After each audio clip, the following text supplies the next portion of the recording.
તો કેમ છો દર્શક મિત્રો ચાલો આજના વિડીયોમાં આપણે થંબનેલ જોઈને આપ સમજી ગયા છો કે શેના ઉપર વાત કરવાની છે।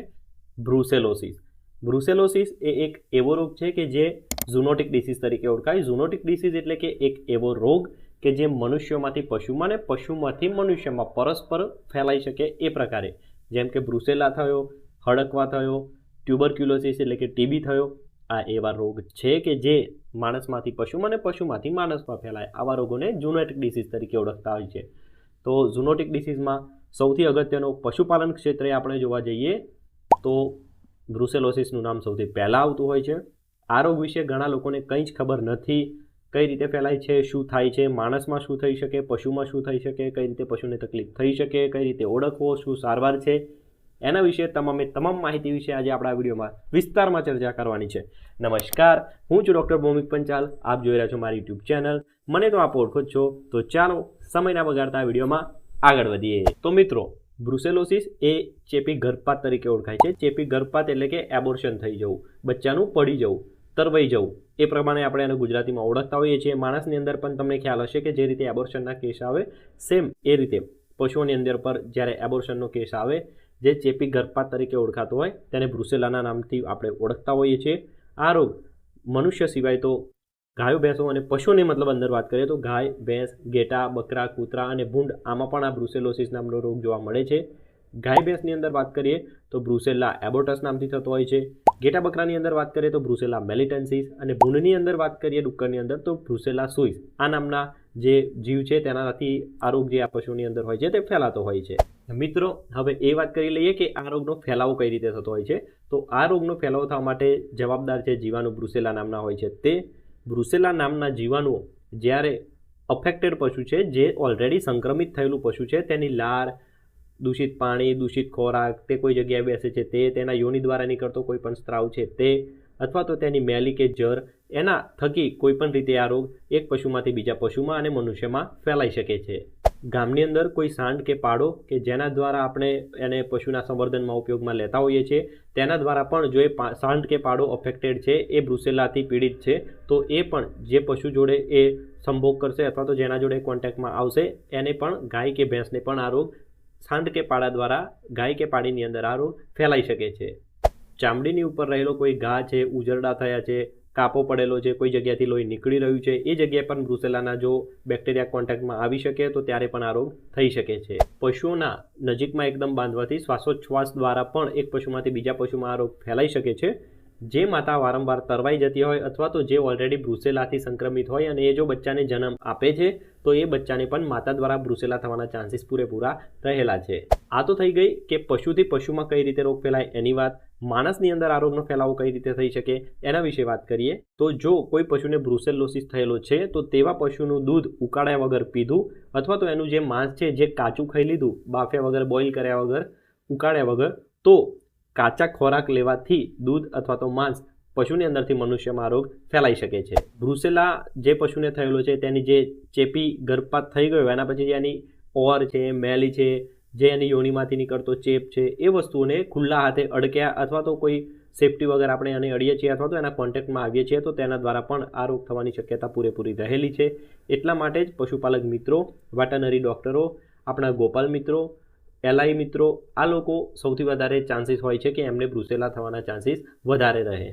આંખો દ્વારા, શ્વાસોચ્છ્વાસથી, ચામડી પર કોઈ કાપો પડ્યો છે, વાગેલું છે, સ્કિન ઉપર કોઈ ઇન્ફેક્શન થયેલું છે, ઉજરડા પડ્યા છે, કોઈ જગ્યાથી લોહી નીકળે છે, પશુના સંક્રમણમાં આવી જવાથી તેના ક્લોઝ કોન્ટેક્ટની અંદર જે માણસો રહેતા હોય એમને, આ બધા માણસોને સૌથી વધારે ચાન્સીસ છે કે બ્રુસેલોસિસ પશુમાંથી લાગી શકે। તો મિત્રો, આ થઈ મનુષ્યની અંદર આ રોગનો ફેલાવો કઈ રીતે થઈ શકે તેના વિશેની વાત। હવે પશુઓની અંદર રોગ થઈ ગયો તો તેના ચિહ્નો, લક્ષણો શું શું જોવા મળે છે તેના વિશે વાત કરીએ તો સૌથી મેન અને અગત્યની બ્રુસેલોસિસ રોગ વિશેની વસ્તુ એ છે કે પશુ જ્યારે વિયાણ થવાનું હોય એનું જે લાસ્ટ ટ્રાઇમેસ્ટર એટલે કે છેલ્લા 3 મહિનાની અંદર સૌથી વધારે પશુનું તરવાઈ જવું, એબોર્શન થઈ જવું, એ બ્રુસેલા સજેસ્ટ કરે છે, બ્રુસેલા હોઈ શકે। છેલ્લા 3 મહિનાની અંદર પશુ હોય એ વારંવાર તરવાઈ જાય અને બચ્ચું છેલ્લા 3 મહિનામાં જ નીકળી જતું હોય છે। બીજું કે બ્રુસેલોસિસ રોગ છે તે પુખ્ત વયના પશુઓમાં વધારે જોવા મળે છે।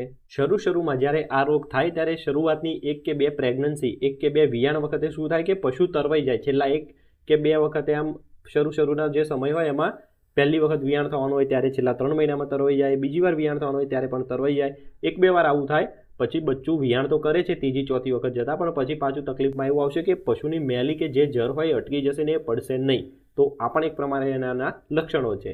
પશુઓનું બાવલું કે આવ હોય એમાં પણ ઘણી વખતે વિયાણ પછી સોજો જોવા મળે છે. નર પશુઓની વાત કરીએ તો નર પશુઓની અંદર શું લક્ષણો જોવા મળે છે?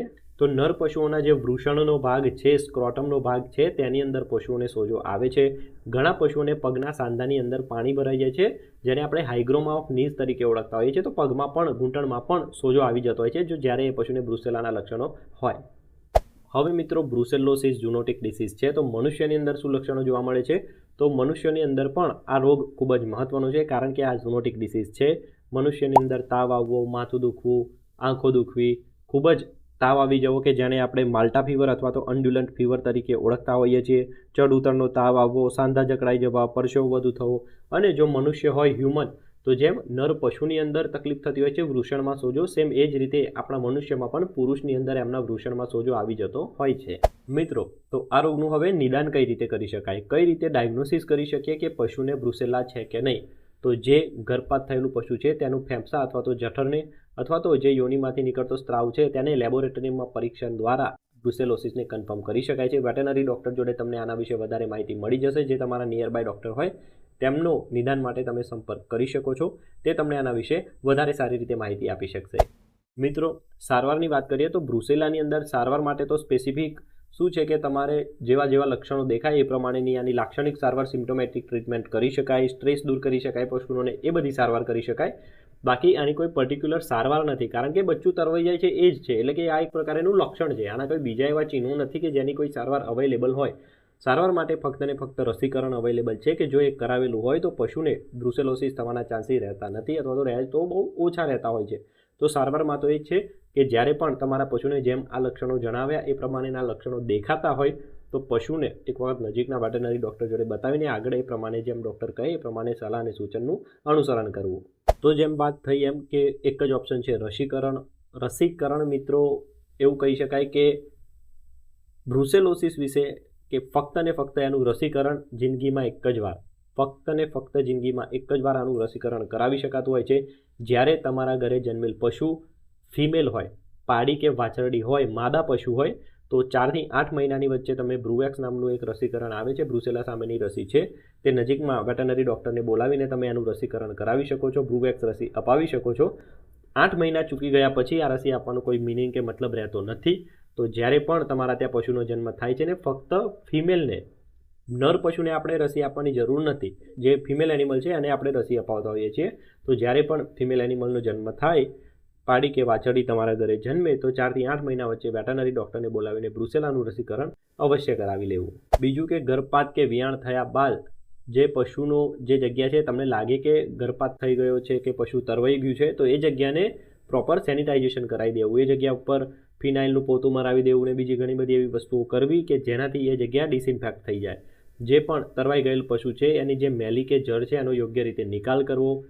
પશુના જે ચેપ છે, પશુ જે વિયાણ થઈ ગયું છે એના જે તરવાઈ ગયેલું બચ્ચું છે, યોનિમાંથી જે નીકળતી મેલી છે, જળ છે, આ બધાને ખુલ્લા હાથે ક્યારેય ના આડવું. હાથની અંદર થેલી પહેરવી અથવા તો થેલીના માધ્યમથી જ કે હાથમાં ગ્લવ્સ કે મોજા પહેરીને જ એવા સ્ત્રાવ છે તેને અડવું કે જેનાથી પશુમાંથી મનુષ્યમાં અથવા તો આપણે એ પશુનો ચેપ બીજા પશુને આપણે ના ફેલાવી શકીએ. તો આ બધી વસ્તુઓ છે કે તમારે ધ્યાન રાખવી. તો મિત્રો, આ થઈ ગઈ પશુઓની અંદર જોવા મળતા બ્રુસેલા વિશેની તમામ માહિતી. કોઈ પણ પ્રશ્ન જણાય અથવા તો કોઈ પણ ક્વેશ્ચન જણાય તો નીચે કોમેન્ટ બોક્સમાં જરૂર લખી દેજો. સમય મળે હું ટાઈપ કરીને આન્સર તમને જરૂર કરી દઈશ. વિડીયો ગમ્યો હોય તો લાઇક, શેર, સબસ્ક્રાઇબ કરી દેજો. તમે વિડીયો જોઈને જતા રહો છો, કોઈ પણ સબસ્ક્રાઇબ કરતા નથી લાઇક કરતા નથી, કોઈ કોમેન્ટ કરતા, તો વિડીયોને લાઇક કરી દેજો. ઓછામાં ઓછી આ વિડીયો પર 100 લાઇક્સ તો થવી જ જોઈએ, તો મને બી મોટિવેશન મળી રહેશે આ રીતે વિડીયો બનાવવાનું. બાકી આ રીતે જ હું ગુજરાતીમાં પશુપાલનને લગતી માહિતી તમને ફ્રી ઓફ કોસ્ટ પ્રોવાઈડ કરતો હોઉં છું, જેનાથી તમને બધો ખ્યાલ આવી જાય, ખેડૂત મિત્રોને ખ્યાલ રહે, બધાની જે આજીવિકા છે તે જળવાઈ રહે ને પશુમાં રોગ જ નહીં થાય, મેનેજમેન્ટ સારું હશે તો પછી પશુ બી ખુશ ને પશુપાલક પણ ખુશ. તો આવા જ વિડીયો હું બનાવતો હોઉં છું. વિડીયો ગમ્યો હોય તો હજુ બી કહું છું કે લાઇક, શેર, સબસ્ક્રાઇબ કરી દેજો. નવા આવ્યા હોય તો સબસ્ક્રાઇબ જરૂર કરી દેજો. નવા વિડીયોમાં મળીશું આ રીતે જ નવી માહિતી સાથે. ત્યાં સુધી જય હિન્દ, જય ભારત.